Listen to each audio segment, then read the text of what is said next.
Good evening, I'm Jill Valley. I'm Dennis Bray. 3 United States firefighters died after their plane went down in Australia while battling the country's devastating wildfires there. And tonight we're learning one of the victims, a man from Great Falls and a member of the 120th Airlift Wing of the Montana Air National Guard. Captain Ian McBeth was on board the Colson Aviation C-130 Hercules tanker that crashed today.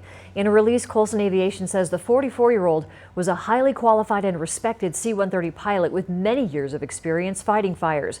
McBeth spent his career flying those planes and was an instructor and an evaluator pilot. He earned his initial attack qualification for Colson back in 2018. McBeth served with the Wyoming Air National Guard and was a member of the Montana Air National Guard. McBeth was one of 3 victims on board that C-130. The other victims were First Officer Paul Clyde Hudson of Arizona and Flight Engineer Rick DeMorgan Jr. of Florida.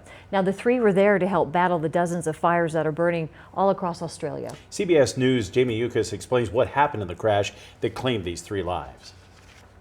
Nearly 80 fires continue to burn across Australia, many in remote areas. But tonight, 4 remaining air tankers are grounded. That action taken after an aircraft like this one, a C-130 Hercules, crashed while on a mission to drop fire retardant over an area under threat. The plane, operated by 3 American crew members, all in their 40s, took off from a base just outside Sydney, reportedly following a spotter plane when it lost contact. We will be forever indebted to the enormous contribution and indeed the ultimate sacrifice that's been paid. The crash occurred as fire conditions worsened, with 90-degree heat and 60-mile-per-hour wind gusts. We can't thank enough people who continue, notwithstanding these conditions, to put their own safety at risk to protect the lives and property of others. When American firefighters first arrived, they were greeted with cheers. More than 200 have been deployed to Australia. We spoke with Jason Loomis from Oregon last week.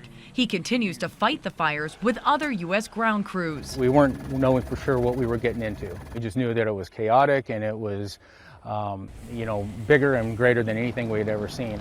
Sources tell me that investigators have reached the crash site. The tail section remains intact, but the fuselage was destroyed. Families of the Americans killed will arrive in Australia on Friday. Jamie Yukas, CBS News, Los Angeles. 120th Airlift Wing Commander Colonel Buell Dixon, says they lost a valued airman and friend in Ian McBeth. Reflecting on McBeth, he said Ian was instrumental in the flying success of the wing and would be dearly missed. Our thoughts and prayers go out to his family as they navigate this painful and tragic situation.